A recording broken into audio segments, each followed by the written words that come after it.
Oke, jadi kita mulai ke contoh soal ya. Jadi dari tadi step-stepnya, nah ini kita masuk ke contoh soalnya. Nah, untuk denahnya sendiri kan seperti ini ya. Jadi posisinya beamnya itu di sini. Ini beamnya. Ini beamnya. Jadi beamnya memanjang sepanjang 9 meter. Kemudian yang ditahan oleh satu beam adalah masing-masing 4 meter ya. Karena bentangan jarak antar beamnya itu 4 meter.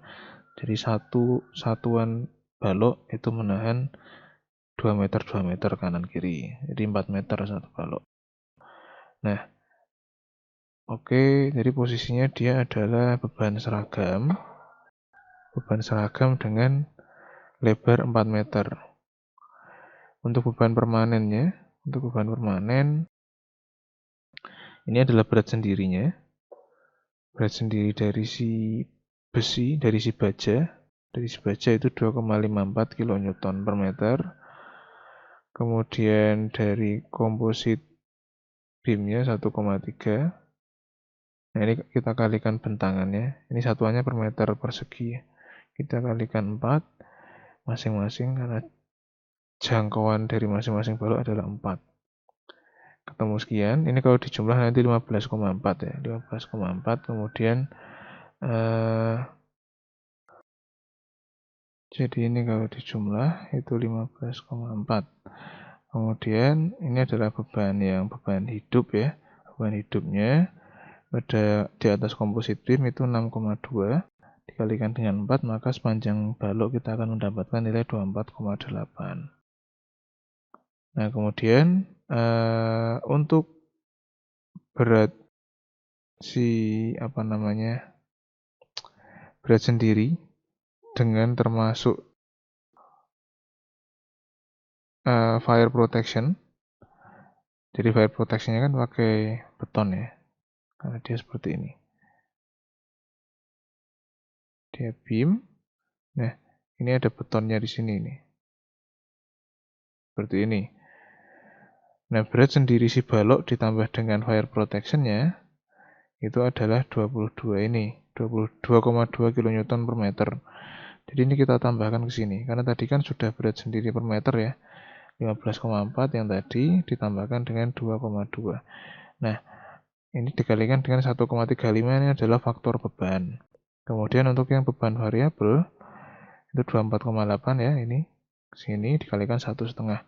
Nah, angka ini adalah faktor beban ya. Ini untuk penghitungan yang ada di negara kita itu bisa disesuaikan dengan SNI yang berlaku. Jadi ini 1,2, ini 1,6 seperti itu. Kalau di SNI kita. Jadi angka ini bisa disesuaikan karena angka ini adalah angka yang mengacu ke Eurocode. Jadi kita punya dua beban ini ya. Ini kalau dijumlah 60,9 kN per meter. Nah, kita dari sini coba asumsikan untuk kolomnya ya. Untuk kolomnya itu coba kita asumsikan dia pakai H-beam 200-200. Kita asumsikan seperti itu. Ini awalan, jadi kalau awalan itu bebas saja. H-beam 200-200. Kemudian efektif poinnya dari tumpuan itu kita ambil jarak 100 mili. Jadi maksudnya tanpa atasnya kayak gini. Jadi ini adalah H-beam kolomnya. Nah, kemudian ini baloknya ya. Nah, ini kan 200. Ini juga 200. Nah, ini sejarak 100.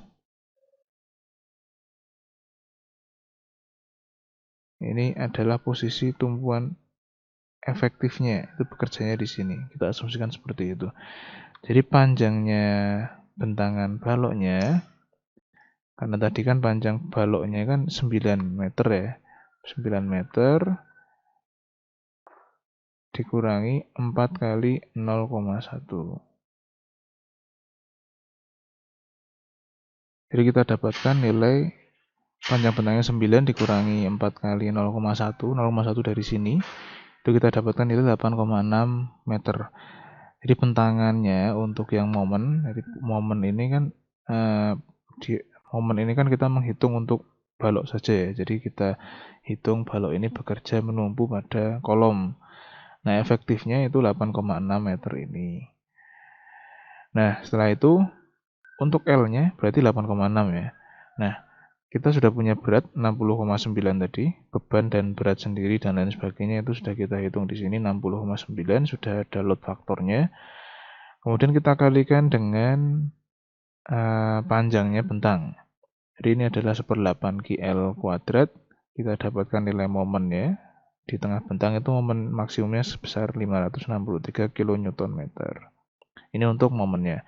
Kemudian untuk hitungan vertical shear-nya, untuk vertical shear ini kan juga dibutuhkan nanti untuk penghitungan pada bagian kolom juga.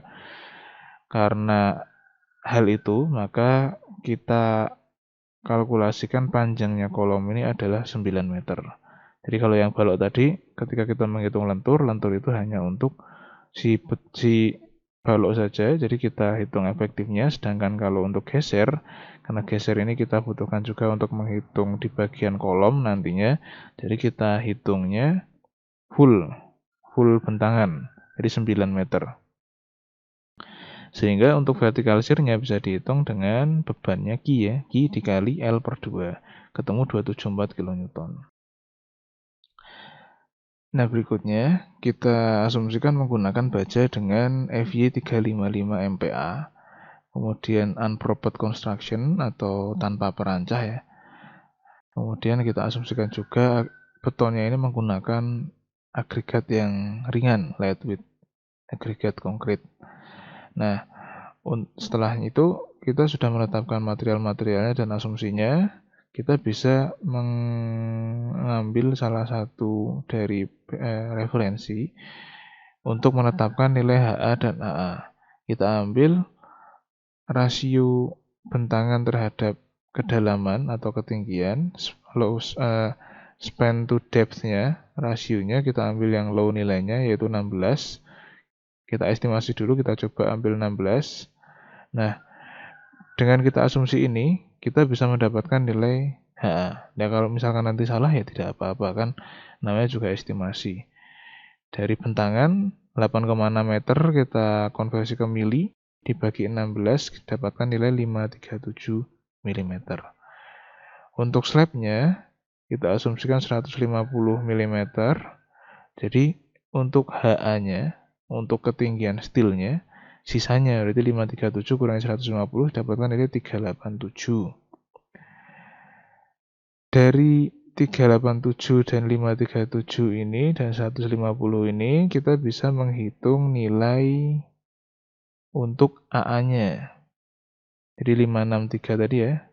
Itu untuk momen di sini dibagi dengan 355 ini FY dikalikan dengan 194 tambah 150 kurang 40. Ini lengan-lengannya. Ini titik beratnya dari si baja, kemudian ini tebal slab dikurangi setengah dari tebal betonnya. Didapatkan nilai AA-nya kurang lebih, ini simbol untuk estimasi ya, kurang lebih 5217 mm persegi. Nah, dari kebutuhan ini, berarti kan kita butuh nilai AA-nya itu sebesar ini. Nah, setelah kita punya kebutuhan ini, kita lihat ke katalog profil mana yang mempunyai atau mendekati kebutuhan kita ini, tapi ambil yang di atasnya ya. Jadi kalau kita butuh 5200, paling dekat itu ada yang IWF atau ini kita pakai katalog Europe di 406 x 140 UB atau Universal Beam 46 itu luasan penampangnya 5900. Jadi kita ambil yang sedikit di atasnya. Jadi dari katalog kita punya segini dengan kebutuhan segini. Kebutuhan kita segini, kita ambil segini gitu. Nah, tapi terkadang ketika kita mengambil profil itu, kita pertimbangkan juga. Kalau misalkan kita bayangkan atau kita lihat itu ternyata penampangnya terlalu sempit ya, atau terlalu pipih. Misalkan dia penampangnya seperti ini gitu. Kemudian kita bayangkan kok sepertinya ini terlalu sempit lebarnya. Jadi ketinggiannya HA-nya itu kan hasil hitungan tadi ya. HA hasil hitungan. Nah, berikutnya penampang itu kan banyak sekali. Dengan HA yang sama itu kan banyak sekali lebar yang dimiliki gitu kan. Nah, itu kita bisa ambil beberapa penampang yang dia agak lebar gitu. Supaya dia lebih stabil. Semakin lebar penampangnya, maka dia akan lebih stabil ya dalam menahan buckling. Jadi kita bisa pilih penampang dengan tinggi yang sama tetapi lebarnya lebih besar. Jadi ini diralat untuk pertimbangan itu karena unpropped construction ya. Jadi tidak pakai perancah. Tadi kan kita asumsinya tidak pakai perancah ya ini. Dengan asumsi tidak pakai perancah, kemudian kita mempertimbangkan pelaksanaan juga. Jadi untuk keamanan kita pilih penampang yang HA-nya sama tetapi lebarnya itu lebih besar. Jadi kita pakai tadinya 406140, kita ganti menjadi 406178.